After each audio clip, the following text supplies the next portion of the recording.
Le livre du prophète des rois m'impressionne beaucoup parce qu'il touche au drame que le monde vit lorsqu'il est possédé par de faux dieux. Et ce qui est beau dans ce récit, si vous le reprenez, c'est qu'il y a toujours quelqu'un qui est prêt à combattre les faux dieux. C'est une lutte, c'est une lutte que l'on trouve même parmi des croyants qui vous disent « Oui, mais enfin, mon père, on fait ceci, on fait cela, on se conduit comme ceci, on se conduit comme cela. Mais vous savez, c'est pas si mal que ça. » Ne me dites pas que vous n'entendez pas ça, ou peut-être pire encore, que vous avez ce discours-là. Je suis surpris d'entendre dans le milieu croyant combien on a difficile de reconnaître des idoles, des faux dieux et plein d'autres choses comme ça. Regardez, tant mieux si je me trompe, tant mieux si je suis dans l'erreur, mais mon devoir est d'attirer l'attention du peuple croyant sur ces questions-là, pour moi-même comme pour les autres. Et puis, dans cette page d'Évangile, notre Seigneur y va fort. Il va fort.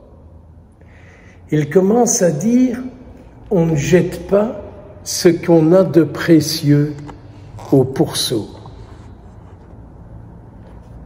Autrement dit, je ne jette pas Dieu, je ne jette pas le Christ de n'importe quelle manière s'il est important pour moi. Personnellement, c'est ce qui me touche le plus lorsqu'on distribue la communion.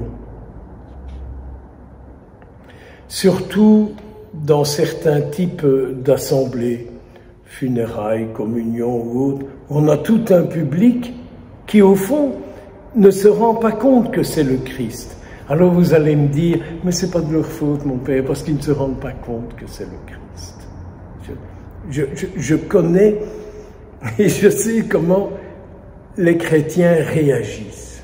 Néanmoins, le croyant dit, dans la Sainte Hostie, c'est vraiment Jésus. Comment pourrions-nous faire pour protéger le Christ? Montrer aux autres que pour nous c'est Jésus-Christ et que nous voulons à tout prix le protéger. Et ne pas laisser faire de lui n'importe quoi. Et ne pas lui faire vivre des choses difficiles à vivre. Et oui, que de fois nous avons peu ce souci de faire vivre à Jésus des choses difficiles qu'on ne supporterait pas pour nous-mêmes. Alors, Jésus il va encore plus fort quand il dit, mais vous savez, c'est pas si évident que ça. La porte est étroite, vous savez, et il faut y arriver à passer, quoi. Un peu comme s'il disait, il y a une cure à vivre pour passer la porte qui conduit à la vie éternelle.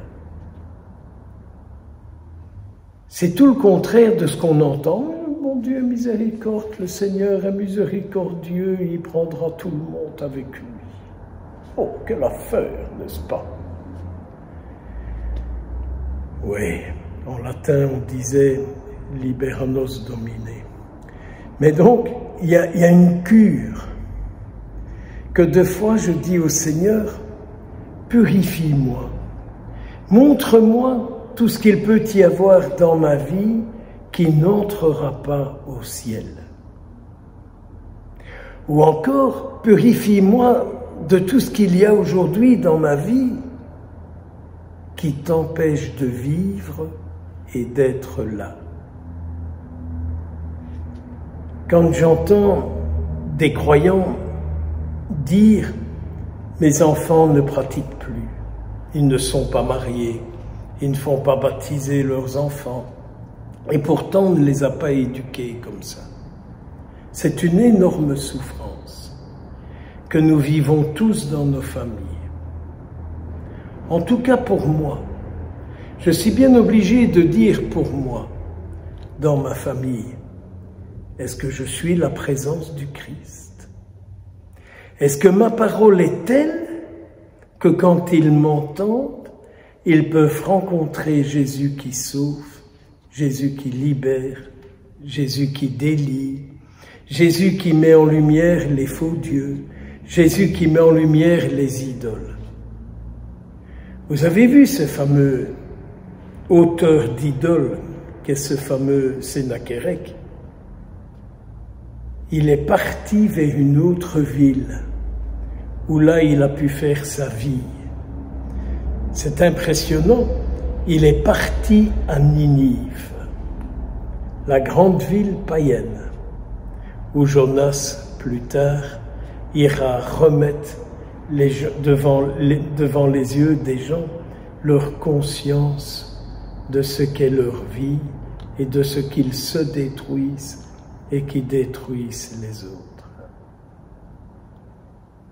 Demandons cette grâce aujourd'hui au Seigneur, de l'aimer, de désirer une vie unie à la sienne et de désirer que celles et ceux qui nous rencontrent puissent faire cette rencontre avec le Christ.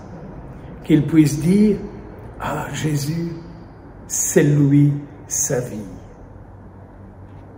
Je crois que nous avons tous envie de ça.